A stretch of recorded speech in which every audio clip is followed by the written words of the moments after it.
The people who've built these models, which you've tested, you're putting them in production and it's solving problems for end consumers, but it's not happening in vacuum. It's happening in the social construct of regulations, standards, new policies that are emerging. So within Credo AI, we have also an extensibility platform that brings in pertinent regulations as well as policies so that you can make sure that whatever you're building and designing and thinking about and interrogating and testing is in the social construct of the regulations and policies that your enterprise is going to be exposed to.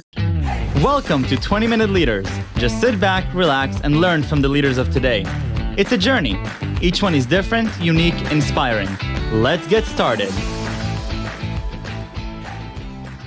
This episode is powered by J Ventures, a community-driven VC fund in Silicon Valley, in partnership with Lomitech, and sponsored by Homeward Ventures, Hippo Insurance, Upwest, Hillel at Stanford, Leap, and Birthright Excel. The world of technology is constantly changing. More and more companies are focusing on artificial intelligence, but are we really in control of the technology that we're developing? Meet Navrina Singh, the founder and CEO of Credo AI. Navrina is the founder and CEO of Credo AI and a technology leader with over 18 years of experience in enterprise SaaS, AI, and mobile. Navrina has held multiple product and business leadership roles at Microsoft and Qualcomm. She's an executive board member of Mozilla, focused on the trustworthy AI charter. Navrina is also a young global leader with the World Economic Forum and was on their Future Council for AI guiding policies and regulations in responsible AI. Navrina holds a master's in electrical and computer engineering from the University of Wisconsin-Madison, an MBA from the University of Southern California, and a bachelor's in electronics and telecommunications engineering from India. Navrina Singh, welcome to 20-Minute Leaders. Thank you for joining me. How are you? I am great, Michael. Thank you so much for having me. Thank you very much for being here. We have so much to talk about, all the way from the AI as a technology and an enabler, but a relationship of thinking through trust and governance with this technology. You've had an incredible journey from director of product management within Microsoft, previously Qualcomm for many years, World Economic Forum, board of directors of Mozilla, and most recently, and for the last year and a half, founder and CEO of Credo AI, which deals exactly with the issues that I started out before. So, Navrina, as you look through your journey, you're a technologist by heart and an engineer by heart. Can you walk me through some of the big milestones that led to your understanding that we need to have a very solid and very proper relationship with the technology that we're building? Absolutely. So, Michael, I grew up in a very, middle-class family in India. And one of the cool things growing up was access to very diverse perspectives and viewpoints. My dad was in the Indian Army for 40 years. My mom is a fashion designer. And between them, as you can imagine, there was 0 ounce of science and technology. But one of the things that they were very vocal about growing up was if you see a problem, find tools and solve it. And that's how, especially in a country like India, it's all about social problems and the solutions that you bring to those social problems.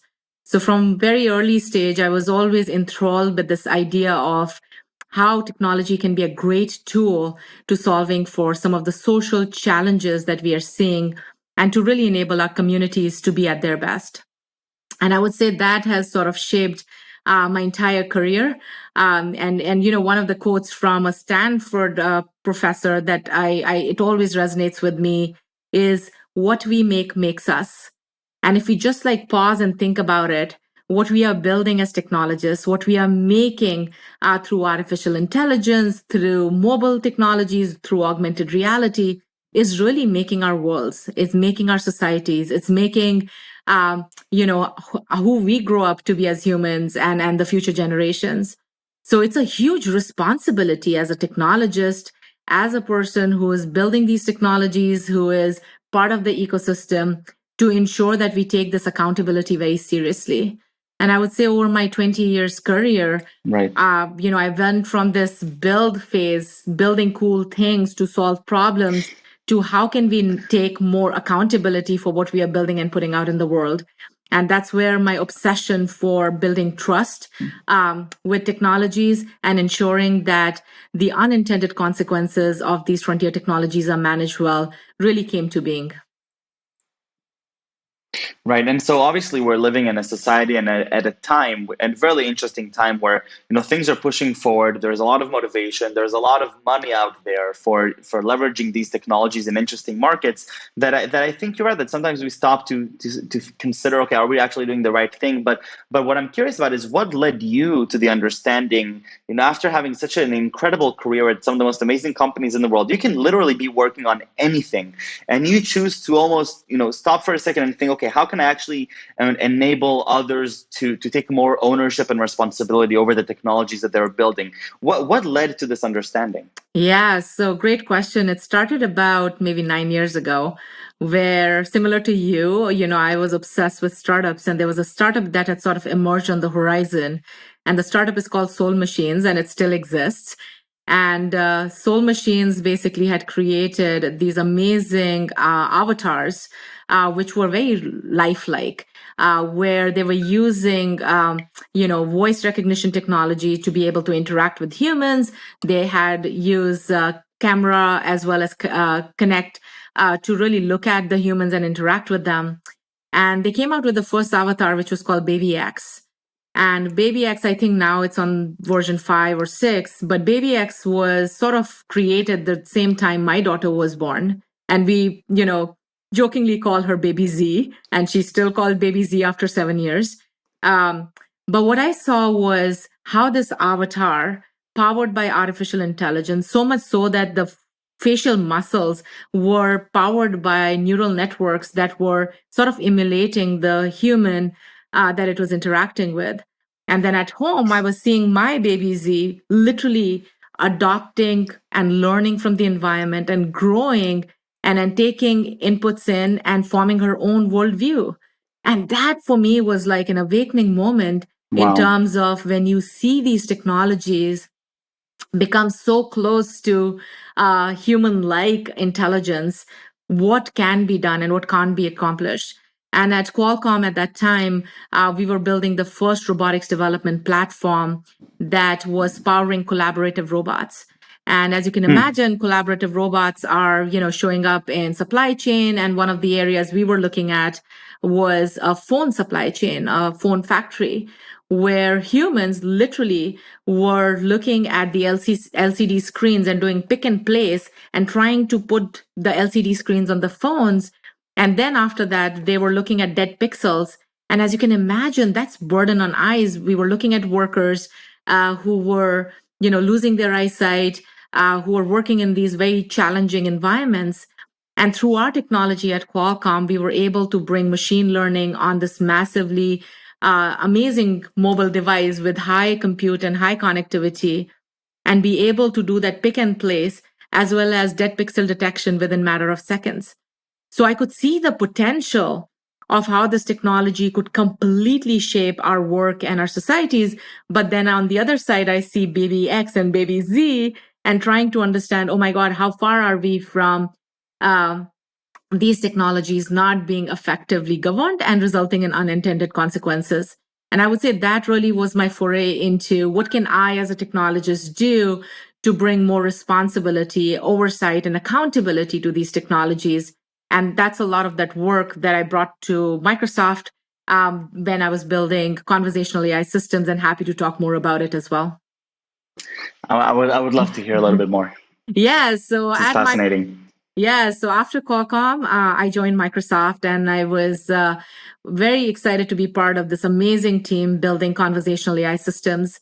And one of our core goal was, going back to the democratization of AI that we were talking about earlier. Um, you know, the folks coming from business, coming from marketing, finance, they don't have the same understanding of artificial intelligence which the technologists have. And one of the big problems we were trying to solve at Microsoft was really around how do you abstract that complexity from these systems and make it really easy for a non-AI expert to be able to build these systems. So at Microsoft, we built the first low-code, no-code chatbot experience wherein you could be a marketing person. You can come in and build your own chatbots that can be deployed on your website within a matter of minutes. But I would say it was during that time. Yeah, it was during that time that I started to think about this notion of shifting from DevOps to intentional DevOps. And the intentionality was really critical because as we were building these chatbots and conversational experiences, I think there was a missing perspective around how do we comply with the right regulation? How do we put the right controls in place? Are we sourcing the data from the right sources? How are we making choices around the model types we are selecting? How are we disclosing to the end customer around the capabilities of this product? And I think there was this entire perspective that, oversight professionals coming from risk, compliance, policies, they can actually bring to the DevOps ecosystem that was completely missing. And so what I saw was this massive AI governance chasm that was getting created between traditional DevOps and the need for oversight professionals to show into this DevOps. And that's where I would say the early seeds of Credo AI got planted. I ended up creating a nonprofit on the side, which was called Merit, Marketplace for Ethical and Responsible AI Tools. And through that nonprofit, got exposed to Mozilla. And with Mozilla, we just realized that there was such a beautiful partnership between Merit and Mozilla. So I joined the board of directors of Mozilla to help guide their trustworthy AI initiatives. And I just am blown away with how Mozilla is thinking about open internet and now trustworthy internet, and doing that through a beautiful ecosystem approach around policy and technology and ecosystem building. So it's been a journey, but coming to Credo, it's and a slight digression here. Credo means a set of values that guides your actions.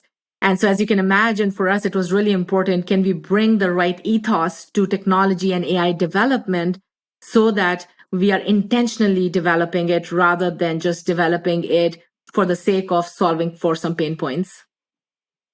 Right, and obviously we've seen some case studies emerge over the last few years, like Compass, and like the algorithm that was published by Amazon for hiring, which was obviously never used, but it showed, I think, that the unintentional consequences of being unintentional, and so I think it's a really interesting an interesting space, and I think the interesting question to be asked here is, obviously you can sit with engineers and with an entrepreneur and explain this and walk them through this, but how do you do this at scale? How do you help people at scale solve a lot of these issues and create this understanding of a need for trust and good governance? Absolutely. So, Michael, I love to give this example of how does Michael and Navrina build trust? We build trust through communication. You're asking me a bunch of questions. I'm responding to it. Based on my responses, Michael is building a trust index about Navrina, indirectly about Credo AI, and then maybe indirectly about my family too. But I'm doing the same. And over the course of this relationship, whether it's in this podcast or extends beyond it, you and I are going to have these conversations and continue to sort of create that index, which will increase or decrease based on our relationship. And I think that's a very powerful capability that we at Credo AI believe that we are building and making it available to our customers so that they can build this trust with technology at scale. And the way we see that is, again, through technology. So we are building a SaaS product, which basically breaks down this interaction into three core layers. So when you are building technology, what do you absolutely need? You need people to build it. So how do you build trust with the people? That's our first layer. Trust with people and processes is our absolute basic requirement to make sure that trust in AI happens at scale. Our second layer becomes really around trust with the AI solutions and machine learning models. And the way we build trust with these machine learning models is by interrogation. Can you do independent assessment of these systems using either sequestered data or ethical AI modules to see what the bias characteristics of these models are, to understand, are they vulnerable to adversarial attacks?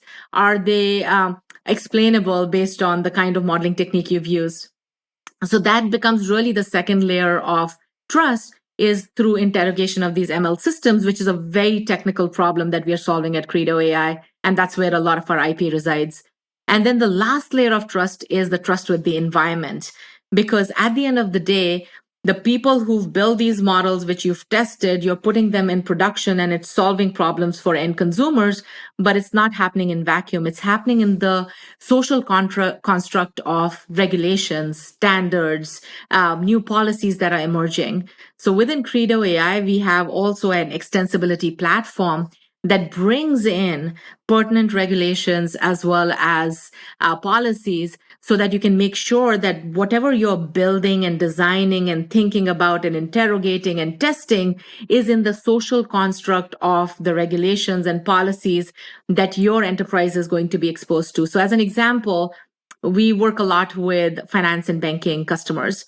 And within finance and banking, there's already plethora of regulations, either through SR 11.7 or through ECOA and others. So as an example, if you are sort of building a risk scoring system, and this risk scoring system is determining how much, risk do I assign to Michael, and that will determine what should be the credit limit that I provide to Michael, right? So in that case, it might be, let's say, taking into account your credit card transactions. And if it is taking into account those credit card transactions and spitting out a risk score, that is going to determine Michael's credit limits. What becomes really critical is to make sure that this model is doing that without causing some disparities in the way the outcomes would work. So if this model is taking into account somehow your age or your gender or your zip code of transaction and assuming certain things about you, and those assumptions get baked into the predictions that this model is making, and because of those assumptions, you don't get what you deserve, that's a problem. So that's where, it becomes really critical that the 3 layers of trust we talk about in Credo, which is around people and processes who are building these systems, who are governing these systems, the AI models that actually get built that are going to be serving the use case, and the environment it's operating in, whether you're pulling in the right regulatory guidelines around using these sensitive attributes, becomes super critical. And that's what we are solving for. What's been the reception like by others as you're building as you're building this out, especially the people that understand the technology, that all of a sudden they're thinking through these new issues that perhaps they never even considered. How are they responding to this? I think we are at a very interesting time in our life where there is market factors, social factors, enterprise needs all coming together to sort of create the way for responsibility and ethics as a differentiator. And I think I spoke about earlier in this podcast that we are going to see, similar to Industrial Revolution, we are going to see this trust revolution, which is now happening. And this trust revolution, the players that are going to emerge and lead are the ones who can really demonstrate good social proof of good governance of these technologies. And I'm a big believer in that. So, however, having said all that, we believe we are at very early innings of AI governance, of ethical AI. So there's a lot of education needed, not only for our enterprise customers, for the end consumers, for different stakeholders, whether they are regulators, whether they are investors, around what does good governance mean and where does the word good come from? What are the standards? Because there are a lot of standards emerging. If I don't, as an enterprise, adopt governance, what are the implications? What kind of risk am I exposing my organization to? So there's this conversation and category creation that Credo AI is leading to really enable trustworthy economies and to enable this trust revolution to be grounded in exactly what you said, the core metrics of how we're going to measure that these technologies are in service of our story, are in service of humanity. And that's what we are starting on. Incredible. Navrina, thank you so much for coming on the show and for sharing your time with me. This was really, really great. I want to take you back to your childhood for a second. What really fascinated you growing up?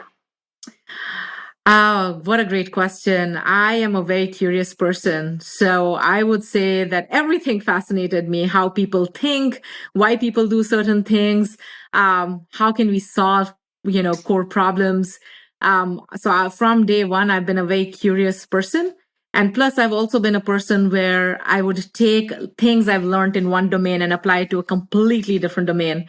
As an example, as I shared with you, my mom was a fashion designer. So she gave me full liberty to use our house as a lab where I could break anything as long as I put it back together in a new form and a new creative solution. So you would see a lot of broken lamps, broken jewelry, broken utensils in our house, but all created into new artifacts that would bring uniqueness to our household. Amazing, amazing. And what really inspires you today as you go day by day throughout your career, your personal life? People, I am just blown away by human spirit, the optimism, the creativity, the ability to learn, the ability to unlearn, the ability to adapt, and the ability to show up with, conviction at the right moments. We are just coming out of a pandemic, and I would say that the human spirit during the pandemic really blew me away. As a first-time founder, building a company in the pandemic is hard. Building a company itself is hard, but building it in the pandemic is even much harder. But I would say that I would not be able to do it without the support of my amazing investors, my team, and the people who supported me on this journey. So again, it's the people around me that really inspire me and inspire me to action. Amazing. And what are 3 words you would use to describe yourself? Oh my God, that's a tough one. I would say that I am extremely resourceful. So you throw a problem at me, I might not have the answers, but I will find ways to make that happen. I am extremely resilient. As an entrepreneur, by the way, I know you want to be one. You already are one. It's really important to look at the bad days from a learning lens and figure out what you can do to really get up back from it and move forward. And then I would say that I have a lot of grit.